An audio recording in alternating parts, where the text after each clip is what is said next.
Kalau kita berhasil membangun value chain nikel sampai ke baterai end to end dan betul-betul terintegrasi,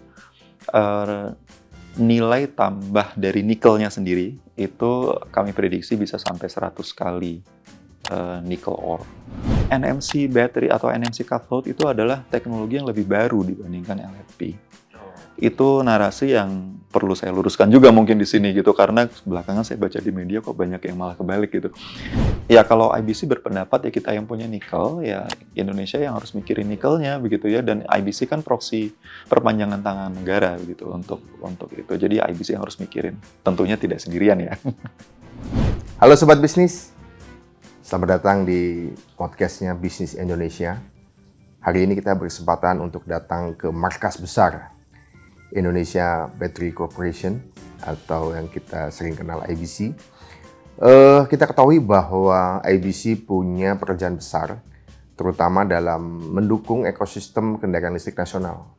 Tidak hanya itu, apa sih yang IBC lakukan belakangan dan apa yang akan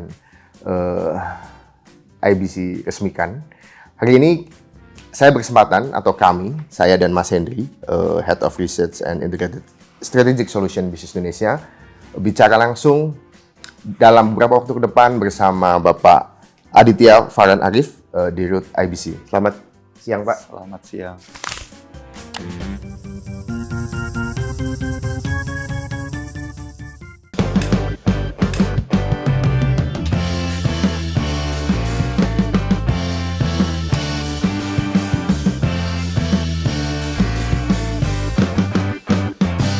Broadcast, podcastnya Bisnis Indonesia.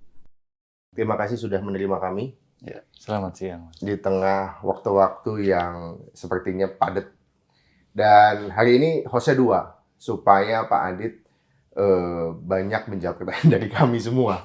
Gitu. Mungkin biar lebih akrab kita manggil Mas kali ya. Ya, silakan. Kayaknya masih dari muda, Paras kami lebih tua ketimbang Pak Adit.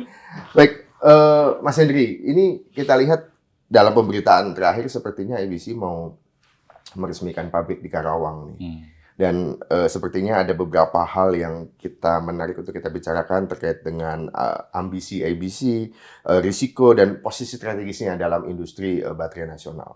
Pertanyaan pertama Pak, mungkin Pak, kita bicara IBC. Itu kalau untuk masyarakat awam bicaranya, IBC ini perusahaan baterai atau perusahaan komponen kendaraan listrik Pak? Perusahaan baterai. Perusahaan Sesuai baterai. dengan namanya. Sesuai dengan Iya. namanya. Tetapi apakah hanya memenuhi kendaraan listrik? Tidak, karena penggunaan baterai kan memang tidak hanya untuk kendaraan listrik ya. Jadi kita juga support untuk sekarang kita support untuk battery energy storage system juga yang akan jadi komponen penting di transisi energi. Ya kita ketahui belakangan ini sedang siap untuk meresmikan pabrik yang di Karawang, Pak. Mungkin bisa diceritakan ya kesempatan ini tinggal berapa waktu sekarang, Pak? Pabrik baterainya IBC itu namanya sebetulnya tidak under IBC, artinya bukan IBC yang menjalankan ya. Kami ber-JV dengan grupnya CATL. Itu kami membentuk satu joint venture namanya PT Katip, Contemporary Amperex Technology Indonesia Battery di Karawang. Under PT Katip ini memang dia spesifik nanti memproduksi sel baterai, kemudian modul baterai, dan battery pack. Jadi tidak hanya manufaktur atau assembly di battery pack-nya saja, tapi mulai dari battery cell-nya. Kapasitas yang sudah kita rencanakan untuk kita jalankan 6,9 gigawatt hour per tahun. Dan ini insya Allah akan kami expand as soon as possible, probably di tahun depan, menjadi total 15 gigawatt hour per tahun. Total. Gitu. Ya. Kalau yang akan diresmikan ini jadi akan memberikan apa, Pak? Yang baru ini? Jadi nanti yang 6,9 itu di fase pertama 6,9 gigawatt hour per tahun, dan produknya nanti akan serving untuk EV maupun untuk tadi battery energy storage system atau BESS. Iya. Jadi fasilitas ini itu kan IBC mengklaim bahwa tidak hanya tidak hanya merakit ya, tetapi masuk dalam level sel itu gimana? Jadi kan baterai itu, ini ya contohnya, ini baterai yang sudah jadi pack ya, battery pack itu yang seperti ini. Di dalamnya, ini untuk motor ya Pak? Ini untuk motor. Di dalamnya itu ada terdiri atas sel-sel baterai. Nah, IBC itu membuat mulai dari sel baterainya, gitu. Jadi tidak hanya battery pack-nya saja. Kenapa mulai dari sel baterai? Karena tahun ini juga, insya Allah, kami akan mulai bikin atau memulai pembangunan pabrik material baterainya. Jadi nanti material baterainya kita siapkan juga. Material baterai itu kan bentuknya serbuk ya. Serbuk itu kemudian nanti di coating di atas substrat dan seterusnya lah, dan kemudian dibuat menjadi satu sel gitu.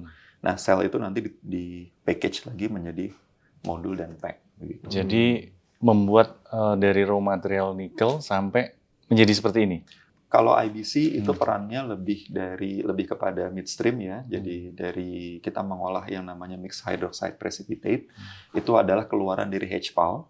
HPAL-nya sendiri nanti Antam yang akan berperan di sana. Jadi di upstream pertambangannya itu Antam, kemudian HPAL-nya itu juga Antam. Nah, setelah itu baru nanti sampai ke baterainya dan recyclingnya itu IBC. IBC. Oh, jadi memang satu ekosistem ya di Betul. bawah Antam semua ya. Satu value chain. Ya. Satu value chain. Oh, ini menarik sih. Kalau namanya buat hilirisasi ya, hilirisasi Betul. di sini. Betul. Apalagi itu Bro Dev. Kalau data dari 2018 sampai di 2026 ini 8 tahun nilai tambah dari nikel itu, padahal kita belum produksi ini ya. Itu kan 10 kali lipat ya. Itu menjadi 100 sekian triliun lah, ratusan triliun ya. Nah, ini kira-kira dengan kita bisa kayak gini nanti seperti apa? Kalau kita berhasil membangun value chain nikel sampai ke baterai end to end dan betul-betul terintegrasi, nilai tambah dari nikelnya sendiri itu kami prediksi bisa sampai 100 kali nickel ore. Jadi kalau dari sisi nilai tambah begitu. Jadi 100 kali itu di sisi baterainya. Baterainya. Iya. Padahal yang baru 10 kali aja sudah menghasilkan devisa ratusan triliun. Betul. Tapi tadi conditionsnya apabila kita memang berhasil membangun seluruh value chain-nya end to end dan betul-betul terintegrasi. Jadi keluaran dari yang stream yang satu masuk ke stream yang berikutnya dan seterusnya. Gitu. Itu yang nanti akan diresmikan di Juli nanti ya? Yang Juli nanti adalah yang di paling downstream-nya dulu. Paling downstream. Di baterainya. Gitu. Jadi kita memang memulai dari baterainya dulu, kemudian di tahun ini baru yang midstream-nya. Jadi yang di tengah-tengahnya itu. Bersama atas gitu ya? Betul, bersamaan dengan Antam. Antam nanti akan bangun HPAL-nya, kami akan bangun pabrik material baterainya, mulainya barengan di tahun ini. Tadi itu bicara soal ekosistem kan kita juga bicara, mungkin saya pakai konsep manufacturing ya, berarti kan dia supply chain. Kita sadari mungkin yang hari ini kita punya kan hanya bahasanya sebagian kecil dari bahan baku untuk baterai keseluruhan gitu. Nah, tadi Mas Adit bicara soal ketika sudah nyiapin itu semua, tetapi dengan pertimbangan memang kita harus mengisi pasokan dari tempat-tempat yang lain kan, karena kita masih Betul. Kalau bicara komponen baterai secara keseluruhan betul ya. Hari ini tapi banyak juga Mas Henry kabar-kabar bahwa ya hari ini kita lihat dinamika nikel di dalam negeri seperti apa, lalu paparan IEA juga bicara ada penurunan pasar nikel beberapa tahun ke depan. Nah, gimana nih IBC memandang itu? Mungkin penurunan pasar nikel itu yang untuk ini ya, untuk baterai ya. Dan itu bukan penurunan dari sisi volume, tapi sebetulnya dari sisi share. Memang kalau dari sisi market share, baterai ion lithium yang menggunakan katoda berbasis nikel itu share-nya memang tertekan dari baterai ion lithium yang pakai katoda LFP. Karena ya terutama masalah akses terhadap bahan baku. Bahan baku nikel kan memang terkonsentrasi di Indonesia, 45% cadangan dunia ada di kita gitu ya. Jadi bagi negara yang mereka teknologi rich tapi tidak punya akses terhadap nikel, mereka akan mengembangkan yang lain pastinya. Di situ memang tantangannya seperti itu. Tapi kalau IBC sendiri kami tetap menjaga mandat hilirisasi nikel tersebut. Jadi meskipun kami di pabrik baterainya juga memproduksi LFP, kami tetap memperjuangkan bagaimana nanti supaya hilirisasi itu bisa betul-betul end to end untuk nikel juga. Gitu. Itu seperti apa? Kalau nggak salah kan produksi yang di Karawang nanti kan 80% kan di LFP ya, Iya, nanti betul. 20%-nya kan nikel. Iya. Nah itu yang memperjuangkan untuk nikel nanti, apakah juga masuk di dalam ini, yang industri yang baterai ini atau ada sendiri lagi? Jadi pertama yang paling penting adalah kepastian pasarnya. Ya. Saat ini pasar baterai yang menggunakan katodanya berbasis nikel itu terbatas di dunia memang. Baru Eropa dan Korea Selatan yang sejauh ini masih cukup konsisten dengan nikel. Ketika demand itu sebetulnya ada, maka otomatis nanti pemenuhan value chain yang semakin ke hulu itu semakin mudah kita realisasikan. Jadi ya kami memang terus campaign gitu ya, bahwa memang Indonesia memang layak untuk memikirkan penciptaan market untuk baterai yang berbasis nikel. Tapi itu tidak menyurutkan langkah kami untuk membangun value chain-nya. Jadi makanya kami tetap akan upayakan insya Allah di tahun ini pabrik material baterai yang nantinya isinya adalah precursor dan juga cathode active materials untuk NMC itu tetap akan kita coba bangun. Apabila memang demand di dalam negerinya belum ada, ya kita nanti akan ekspor dulu sambil nanti demand di dalam negerinya tumbuh gitu. Itu untuk produk nikelnya itu nanti betul. Jadi nanti kita ekspor dulu, itu kan udah hilirisasi juga ya. Betul. Baru nanti kalau demand, ini kan terkait ini juga ya, daya beli lah ya. Ekspor tadi itu kan yang 100 kali lipat itu ya? Yang diekspor itu nanti kalau sudah yang 100 kali itu ada yang baterai. Baterai. Kalau yang nanti ini Juli ini kurang lebih 10 kali kalau itu. 10 lagi. Iya. Berarti apa namanya? Ketika menjadi 100 kali lipatnya itu kapan kira-kira? Kalau pada prinsipnya jadi begini, kalau pabrik baterai itu memang harus menunggu demand. Yeah. Jadi kami tidak bisa bikin baterai tapi belum tahu siapa yang akan beli karena arsitektur baterai itu disesuaikan dengan end user-nya. Beda sama-sama mobilnya tapi beda OEM, beda merek, beda bentuk, itu nanti bentuknya akan berbeda juga. Jadi memang sifatnya harus ada dulu yang order baru nanti kami bisa buat line. Jadi makanya kalau kita bicara nikel peningkatan nilai tambahnya 100 kali itu terjadinya kapan, akan sangat ditentukan oleh kapan market itu tersedia. Ini terkait daya beli ya berarti. Betul. Kalau bicara domestik, tentunya kita juga tetap membuka diri untuk possibility ekspor.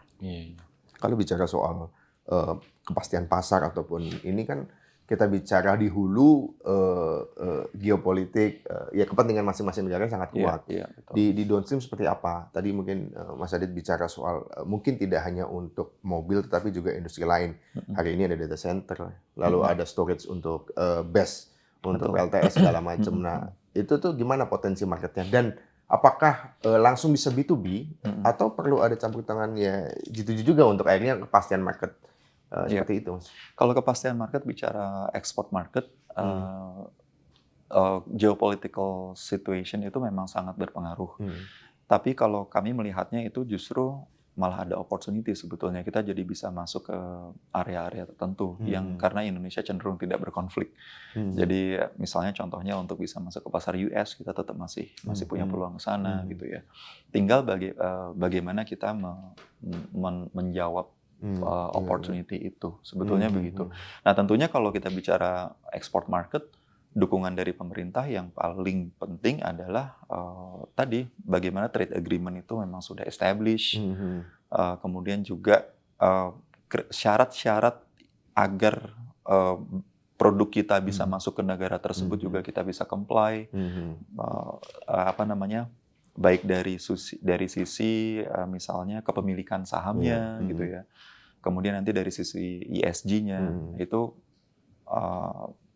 the whole package itu harus bisa kita. Nah, kalau kita lihat gini Mas Hendry, IBC ini kan pemilik sahamnya holding yang ngurusin energi dan sumber daya alam lah. Iya, ya. betul. Ada Main ID, lalu ada PLN, lalu ada Pertamina gitu ya. Bicara listrik, RUPTL sudah jelas tuh dia udah punya beberapa rencana untuk bangun storage baterai. Berarti anggap aja kasih ke IBC gitu ya. Lalu di hulu ada Main ID Group. Lalu di Pertamina sendiri di PNRI mungkin ada kerjasama yang salah satunya kemarin dengan konsorsium ekspor listrik yang ke Singapura itu juga bisa masuk situ. Nah, dari hal ini yang kita lihat secara ideal aja, sepertinya market ini sudah terbentuk gitu ya dalam konteks jaring BUMN gitu. Iya. Tapi apa Pak yang jadi dinamika lain itu? Market yang saya maksud adalah spesifik yang memang menggunakan material nikel tadi. Oke. Kalau misalnya bicara market yang paling established sekarang dari baterai itu adalah justru energy storage system. Karena jelas semua orang melakukan transisi energi dengan adanya konflik di Hormuz, semua orang jadi aware bahwa mereka tidak bisa fully reliance terhadap fossil fuel, dan itu tidak hanya Indonesia. Jadi energy storage system market itu sekarang meningkat tajam, kemudian AI DC, AI data center, itu juga mutlak harus pakai baterai. Jadi clear. Tapi energy storage system itu dengan menggunakan teknologi lithium ion battery itu tidak menggunakan nikel. Gitu, tapi menggunakan yang tadi katodenya LFP. Gitu. Jadi kalau kita bicara konteks bisnis baterai, IBC kami tidak ada masalah, makanya kami juga produce LFP begitu ya. Tapi kalau kita menjaga mandat tadi, mandat hilirisasi nikel, maka kepastian pasar dari baterai berbasis nikel itu yang diperlukan. Dan sebetulnya baterai berbasis nikel itu punya value proposition. Dari sisi teknologi ada banyak keunggulan. NMC battery atau NMC cathode itu adalah teknologi yang lebih baru dibandingkan LFP. Itu narasi yang perlu saya luruskan juga mungkin di sini gitu, karena belakangan saya baca di media kok banyak yang malah kebalik gitu. Jadi LFP itu malah pengembangan awal dari lithium ion battery di tahun-tahun 90 atau bahkan 80-an. NMC itu adalah pemutakhirannya di tahun 2000-2001 begitu. Jadi tapi karena tadi akses terhadap bahan baku terbatas, maka orang lain ya menghidupkan lagi teknologi LFP. Terutama ini ya, yang dari China. Betul. Yang menghidupkan kembali Betul. LFP ini. Tapi penjelasan tadi ini bukan sekedar penjelasan dari Dirut, Mas. Ini tapi dari ahli material baterai nih. Akademisi. Iya, akademisi. Justify itu. Ya Mas Hendri. Ya, menarik. Ini kan industri hilirisasi ini kan kontribusinya besar berdasarkan ini kita ya.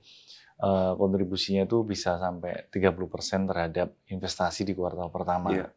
Itu kan hampir 500 triliun dan kontribusinya ini kan hampir 150 lah di hilirisasi, dan kontribusi di nikel itu investasinya memang di atas 40 triliun untuk di sektor hilirisasi tadi. Artinya tadi sempat pasar kan seperti ini ya, sempat slow down harganya segala gitu. Tapi untuk investasi ini kan masih tinggi gitu. Nah, kalau bicara mengenai investasi, nah ini yang dilakukan oleh IBC seperti apa gitu? Sampai bangun pabrik itu, atau mungkin ada investasi lainnya? Ya, sementara ini memang kami fokus dulu dengan pembangunan pabrik yang penyelesaian pabrik yang di Karawang. Kemudian ya tahun ini kami akan mulai bangun yang pabrik material baterai itu.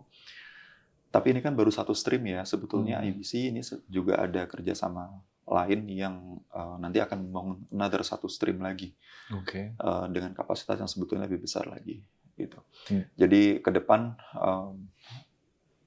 mungkin di 2027 mungkin nanti kita mulai akan develop investmentnya. Itu baru yang untuk lithium ion battery.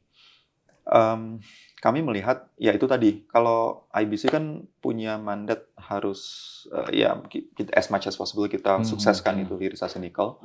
Maka IBC punya PR besar banget, itu bagaimana membuat nikel itu tetap relevan dengan teknologi baterai.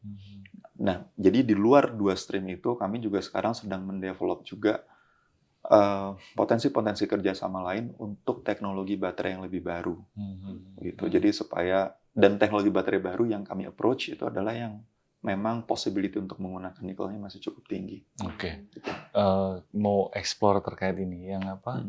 Kalau investasi ini sendiri mungkin bisa, mungkin udah banyak diulas juga, mungkin bisa ini ulang yang di investasi di Karawang itu seberapa besar itu? Itu 400 juta US ya 400. total investmentnya. Kemudian untuk yang material baterainya itu ada di sekitar 600 juta US. Itu nanti insya Allah tempatnya di Tanjung Buli. Kemudian kalau yang tadi satu stream lagi itu masih dalam FS, jadi saya belum bisa disclose juga numbers-nya. Itu yang 2027 ya? Betul, itu yang dengan nanti partnernya dengan Huayu, konsorsium Huayu, yang beda. Project Titan. BO Project Titan, Iya. beda sama yang CATL di Betul. Karawang ya? Betul, kan memang dulu ketika IBC didirikan itu kami diamanahkan 2 grand package project itu ya. Yang pertama dengan CATL, stream satunya. Kemudian stream yang keduanya waktu itu dengan LG. Kemudian LG mundur digantikan oleh konsorsium Huayu. Ya. Nah itu nanti diferensiasinya apa itu, Mas? Saya belum bisa disclose terlalu banyak karena ini masih dalam proses feasibility study, jadi justru diferensiasi itu yang masuk ke dalam scope feasibility study-nya. Tapi pasti kami akan melakukan segmentasi pasti nanti dari produk yang dihasilkan. Tapi bisa jadi itu lebih besar ya dari yang dikomitmenkan memang lebih besar. Lebih besar ya. Sebenarnya yang menarik juga yang poin ketiga, sempat dapat bocoran itu yang investasi yang stream ketiga itu. Iya. Tapi masih di core itu nikel ya tadi ya? Kita upayakan seperti itu. Gitu. Dan intinya kan ya kalau IBC berpendapat ya kita yang punya nikel ya Indonesia yang harus mikirin nikelnya begitu ya. Dan IBC kan proksi perpanjangan tangan negara begitu untuk itu. Jadi IBC yang harus mikirin. Tentunya tidak sendirian ya. Tapi di Indonesia kan investasi? Indonesia ya, betul. Karena kita harus mendekat ke bahan baku. Oke. Aku penasaran soal tadi itu teknologi baru itu. Iya. Baru itu benar-benar itu genuine yang dengan karakteristik dengan market kita ciptakan baru atau sebenarnya ada lini bisnis yang bisa kita ambil baru? Jadi kita membuat nikel menjadi ada 2 ya. Jadi memang yang betul-betul punya proposition yang lebih baik daripada yang sekarang. Dan atau kalau nggak seperti itu membuat nikel menjadi lebih relevan dengan demand yang saat ini. Jadi contohnya tadi kan saya sudah sampaikan ya, base itu harus pakai LFP gitu kan. Iya. Nah, ini ada teknologi yang memungkinkan base itu tidak LFP tapi pakai nikel. Nanti beda lagi bukan NMC namanya tapi beda lagi tuh. Beda lagi nanti namanya. Banyak. Dan sebetulnya itu kita juga harus cepat-cepat karena negara lain sudah banyak yang mulai, pabrikan lain sudah banyak yang bahkan sebetulnya sudah announce akan melakukan yang skala komersialnya di akhir tahun ini gitu. Itu yang natrium. Betul, yang natrium. Betul. Okay. Tapi itu sebetulnya kalau kami melihatnya itu masih dalam fase development. Jadi late stage of development. Di dunia ini. Di dunia. Betul. Jadi karena ini masih dalam fase development, belum dari sisi product maturity-nya masih jauh sebelum seperti lithium ion battery. Jadi chemistry yang akan digunakan atau material yang akan digunakan itu opsinya masih banyak sekali. Masih banyak sekali. Jadi possibility-nya masih banyak. Nah, kalau kita tidak terjun sekarang ke sana, kita nggak bisa keep nikel itu relevan gitu. Yang saya khawatirkan itu. Makanya kami cepat-cepat juga ini. Mungkin bisa dijelaskan secara bahasa manusia awam. yang garam menjadi baterai itu gitu. Iya, jadi kalau di baterai yang kita kenal sekarang yang baterai ion lithium itu kan proses penyimpanan energi itu mengandalkan perpindahan ion lithium. Jadi makanya namanya ion lithium gitu ya. Jadi lithium dalam bentuk ion dia pindah-pindah dari anoda ke katoda menjalankan ada reaksi. Nah, karena ada reaksi itulah yang akhirnya membuat ada penyimpanan energi. Nah, kalau di sodium atau natrium, litiumnya diganti oleh natrium, gitu. Tapi memang perbedaannya apa? Natrium itu, a bit technical, ukuran ionnya lebih besar daripada litium. Jadi nggak bisa langsung tiba-tiba baterai yang ada diganti dengan natrium, nggak bisa. Akhirnya semua sistemnya harus disesuaikan lagi, gitu. Untuk ini teknologi produksinya ya?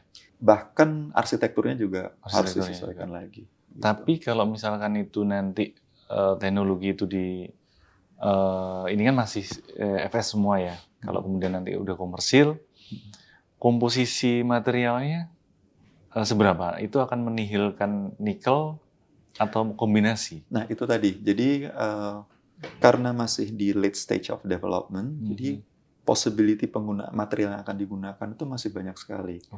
Ada bisa pakai nikel, bisa pakai besi, bisa pakai manganese, bisa ada yang namanya Prussian blue, ada itu golongan tersendiri dari material. Jadi opsinya masih banyak sekali. Nah, kami tuh ingin masuk ke sana supaya nanti yang dipakai nikel gitu. Jadi setidaknya kita punya economies of scale untuk sodium ion battery yang pakai katodanya ada nikelnya gitu. Itu nanti yang menariknya sebenarnya investasinya dalam bentuk organik atau anorganik ini.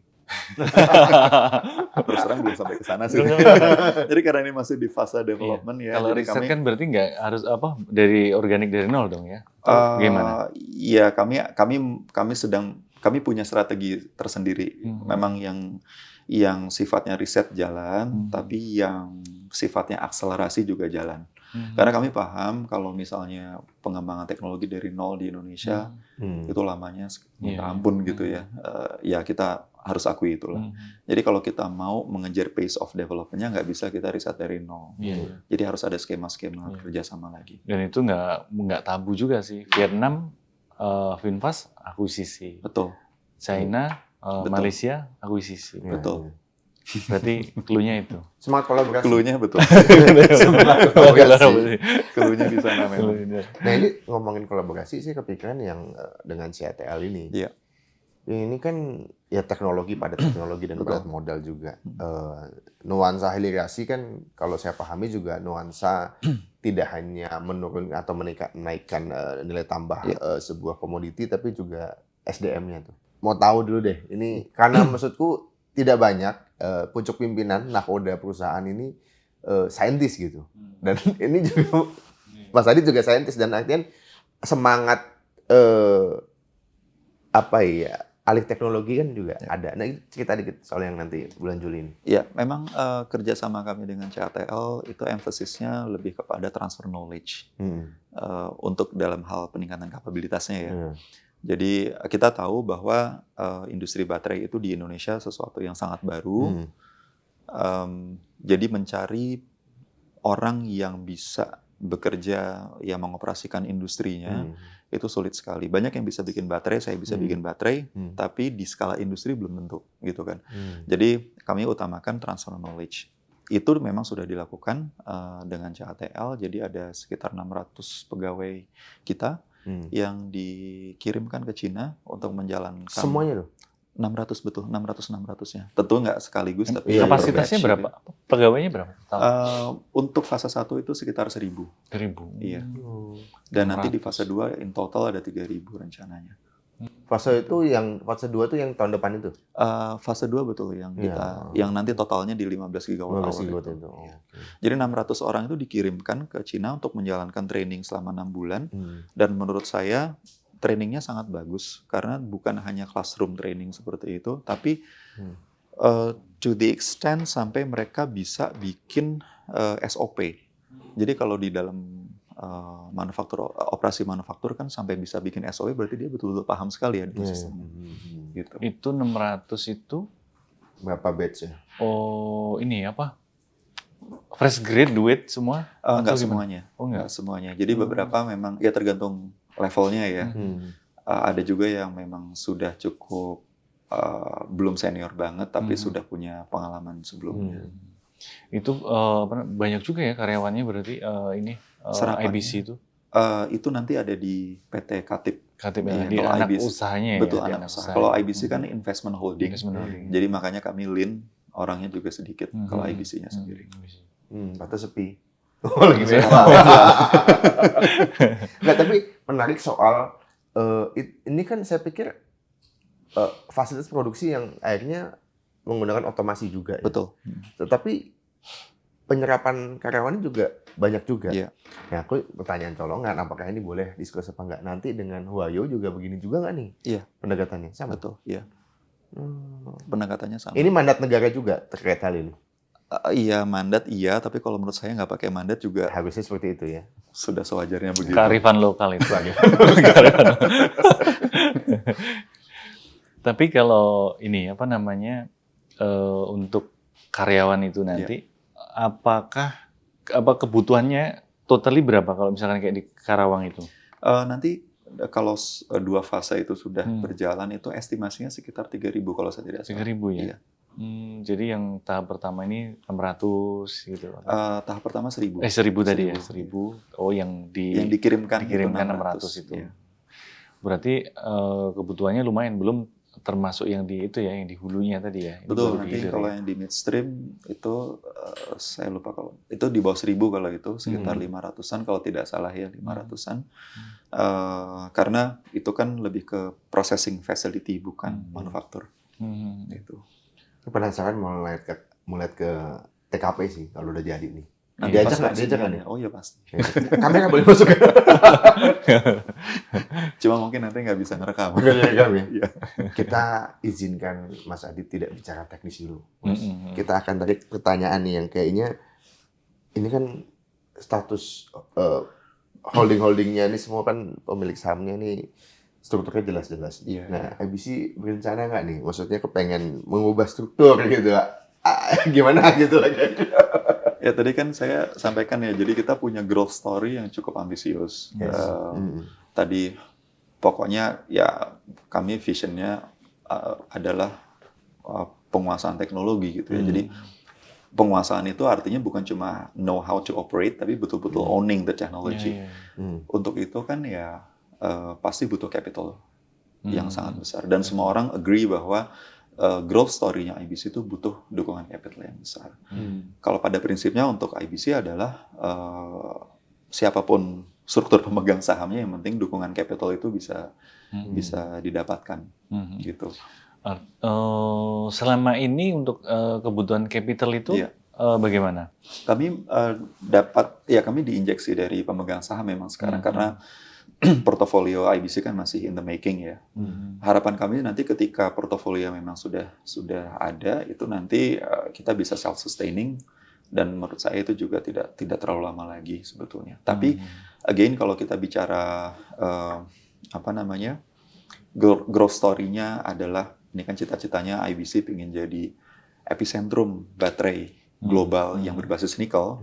Kalau cita-citanya sebesar itu, ya maka nanti tetap perlu ada dukungan-dukungan lain. Raising fund-nya ya. Betul, mungkin tidak harus dari pemegang saham, tapi ada instrumen-instrumen lain yang nanti perlu kita dapatkan. Berarti sejauh ini beroperasinya dari penyuntikan modal ya? Sejauh ini masih seperti itu. Belum ada obligasi, bilateral loan gitu belum ya? Belum, karena kami memang ya IBC itu agak unik ya, agak mirip dengan startup, tapi kami langsung diberikan project yang $1 billion gitu. Jadi tricky-nya di sebelah sana memang. Ini ada agak pertanyaan gak enak juga.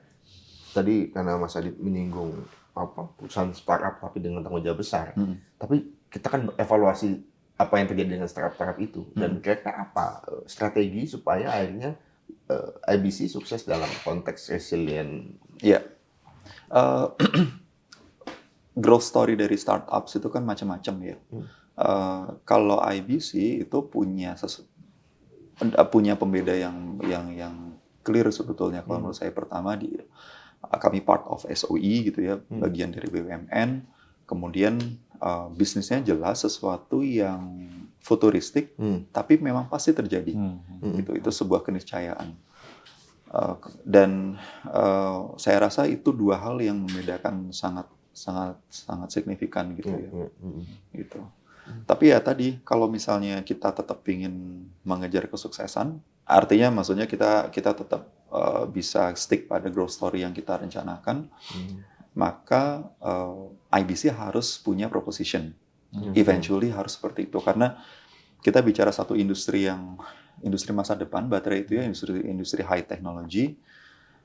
Nanti kita akan bersaingnya dengan banyak sekali negara, gitu ya.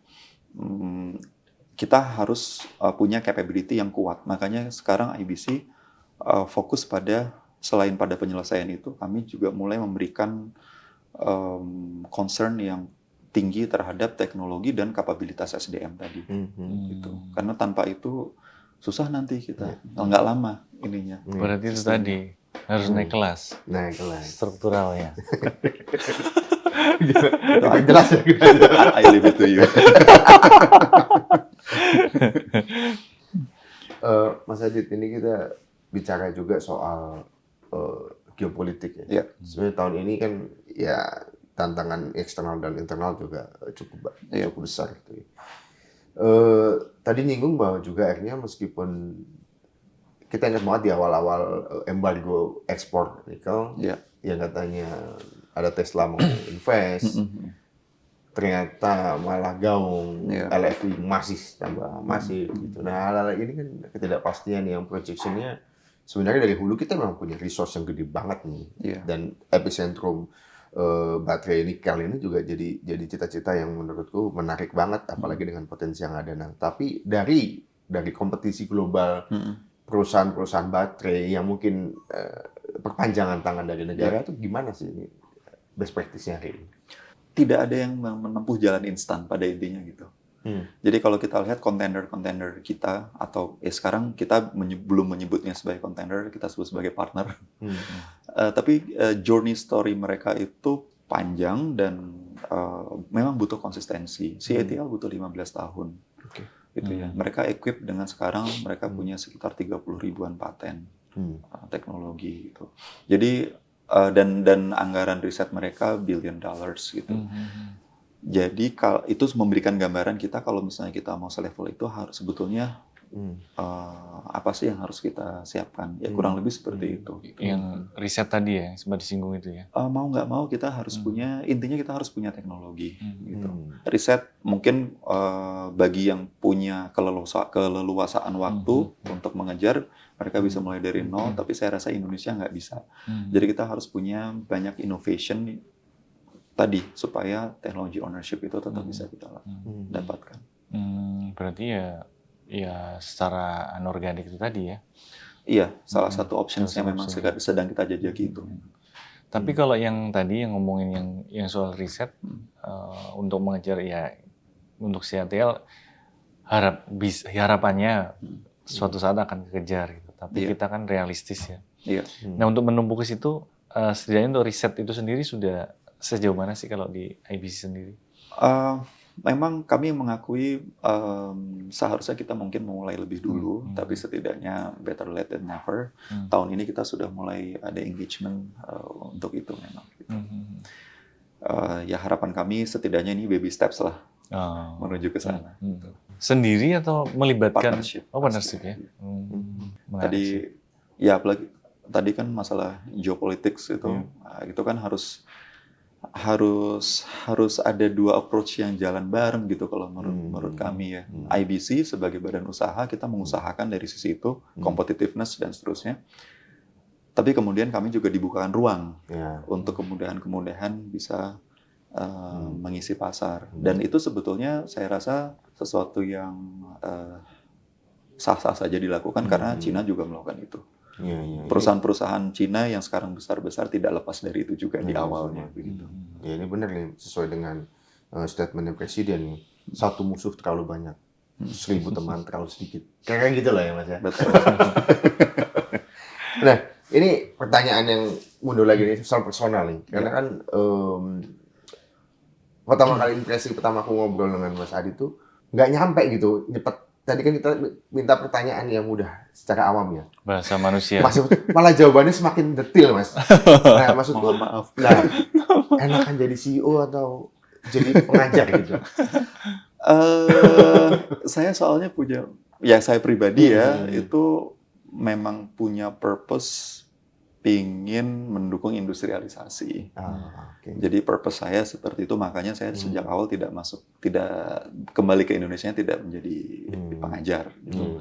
Tapi bahwa saya masih mengajar sampai sekarang, yaitu tanggung jawab moral saya sebagai ya yang diberi kemudahan untuk bisa menuntut ilmu sampai mentok. Jadi ya saya tetap meluangkan waktu untuk mengajar. Kalau ada undangan dari kampus, saya nggak pernah saya tolak, takut kualat. Ini ya, dosen-dosen terbang gitu ya. Tapi kalau tetap enggak ya? Tetap enggak. Karena menurut saya juga, ya saya perlu membagi juga bagaimana sebetulnya kondisi industri, supaya mendapat, ya teman-teman yang sekarang masih belajar itu dapat insights gitu ya. Dan juga saya sebetulnya sangat encourage mereka untuk bisa sekolah sampai setinggi-tingginya, sampai S3, dan tidak harus menjadi dosen, dan tidak harus menjadi peneliti. Sebagian kembali ke industri. Asik nih sama bisnis. Roadshow ke kampus-kampus seru nih Mas Hendri. Iya. Success story. Success story. Saya belum sukses. Jadi jangan success story namanya. PR-nya masih banyak. Kakak mengajar. Oke Mas Adi ada tambahan? Saya sebenarnya penasaran sama impact. Nah, ini sebenarnya keywordnya ini. Iya. Kalau kita ngomongin industri, impact sosial ekonominya ya. Iya. Nah itu mungkin IBC punya semacam riset, semacam misalkan ada industrinya di Halmahera di Maluku ya, dan juga nanti di Karawang. Itu ada gimana gambaran social impact? Mungkin pertama dari ekonomiknya ya. Jadi kalau kita bisa membuat satu pabrik baterai dengan size yang sangat besar, pertama itu memberikan kepastian rantai pasok untuk industri EV dalam negeri. Otomatis industri EV nanti akan tumbuh dengan lebih baik di dalam negeri. Kemudian bicara baterai itu tidak hanya nikel isinya, ada komponen tembaganya, aluminiumnya, ada macam-macam di dalamnya. Itu nanti akan stimulasi tumbuhnya industri-industri rantai pasok tadi, komponen-komponen baterai. Itu baru baterainya. Belum lagi nanti komponen EV-nya. EV butuh motor listrik butuh magnet butuh rare earth. Nanti industri logam tanah jarang bisa support ke situ, gitu ya. Itu baru dari baterai dan EV-nya. Belum lagi nanti dari pekerjanya butuh makan, ada industri-industri UMKM yang juga tumbuh, dan itu memang jadi bagian dari komitmen kami juga. Nanti ada masyarakat sekitar yang akan diberdayakan di sana, gitu ya. Jadi dampak ekonominya tinggi sekali. Dampak sosial, aspek-aspek sosial ya tentunya masalah pembukaan lapangan kerja itu pasti. Kemudian dari turunan-turunannya juga nanti kan akan ada penciptaan lapangan kerja baru, bahkan yang di pabrik material baterai, meskipun hanya nanti employee-nya mungkin sekitar 500-an, tapi ekspektasi penciptaan lapangan kerjanya itu bisa ratusan ribu. Gitu. Jadi dampak multiplier-nya memang sangat tinggi. Ininya ya, penopangnya ya. Betul, tidak industri penopangnya. Penopangnya, tidak hanya karyawannya aja. Betul. Jadi, karyawannya menghidupin berapa keluarga. Belum nanti ada yang buka kantin, ada yang buka industri penopang di sananya ya. Sampai kos-kosan. Sampai kos-kosan. Kota baru, membangun kota baru. Iya. Kayaknya sebenarnya masih banyak obrolan. Tapi saya yakin obrolan ini kita simpan untuk kunjungan kita ke pabrik. Iya. Jadi ini step pertama. Iya, betul. Baby steps. Karena Mas Adit suka riset, kita juga ajak Pak Adit riset terus, Mas. Oh iya. Oke, nih. Cocok ini. Cocok kan? Podcast juga sih. Oke, Mas Adit terima kasih untuk meluangkan waktu, dan saya pikir obrolan yang insightful yang menurut kami juga ini memberi banyak perspektif untuk sobat bisnis. Kalau sebelumnya kami juga ngobrol dengan teman-teman otomotif gitu, melihat bagaimana. Nah, ini kita lihat di sektor industri baterainya. Dan semoga ke depan juga banyak obrolan konstruktif di sektor ekosistem kendaraan listrik. Tidak hanya kendaraan listrik sebenarnya, tapi pengguna nikel, basis baterai yang menggunakan nikel ini banyak banget. Sehingga semangat hilirisasi itu nggak cuma omon-omon, nggak cuma selesai di FGD atau podcast begini, tapi kita rasakan manfaatnya untuk keluarga karyawan, masyarakat sekitar, pemerintah daerah, dan tentunya Indonesia. Saya David. Saya Henry. Dan saya Aditya. Sampai jumpa.